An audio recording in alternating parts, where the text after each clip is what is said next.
Anda mau tanya deh sama bapak-bapak. Ini sederhana ya, sederhana aja pertanyaan. Kita kalau lihat yang haram, bapak-bapak tahu maksudnya apa? Tahu? Tahulah sudah. Pokoknya ini yang sering kelihatan di mana-mana. Baik. Anda mau tanya, perasaan kita seperti apa? Bagaimana perasaan kita? Apa yang terjadi di dalam hati?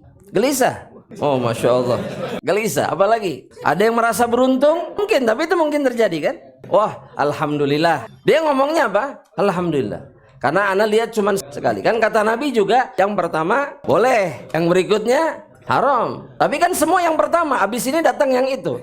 Akhirnya dilihat semua. Itu terjadi kok, terjadi. Kemudian ada yang merasa bahkan merasa nggak ada masalah. Nggak ada masalah. Apa masalahnya? Ngelihat yang seperti ini. Dia tidak sadar ketika hati sudah tidak merasakan lagi adanya masalah dengan dosa, dia sedang kehilangan imannya karena Nabi mengatakan dalam satu hadis, "Man sarrathu hasanatuhu wa sa'atu sayyi'atuhu fahuwa mu'min." Orang-orang yang berbahagia karena kebaikannya tersiksa sengsara karena dosanya, maka dia adalah orang mukmin. Antum kalau mengecek tanda iman dalam dada kita, lihat ketika kita melakukan kebaikan dan lihat ketika kita melakukan dosa, apa yang terjadi. Makanya orang-orang soleh sebelum kita tuh kalau melakukan dosa kecil seperti melakukan dosa besar, karena dia tersakiti oleh dosa-dosanya. Karena memang dosa itu menyakitkan. Dosa itu bahkan membinasakan. Dosa itu menghinakan seseorang di dunia dan di akhirat. Nah, penyebab berikutnya kenapa kita masih bisa melakukan dosa? Karena kita nggak sadar dengan konsekuensi dosa itu. Nggak sadar.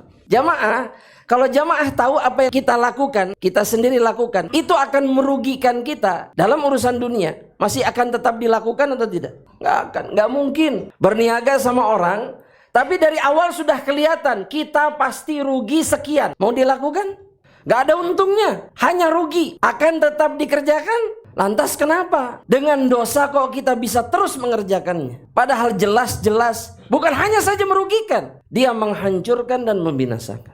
Kan itu yang jarang kita pikirin, jemaah. Kehilangan uang saja kita nggak mau, tapi kehilangan rahmat Allah, hilang keberkahan, bahkan bisa hilang hidayah gara-gara dosa itu, bahkan bisa hilang iman gara-gara dosa itu. Kita tidak peduli.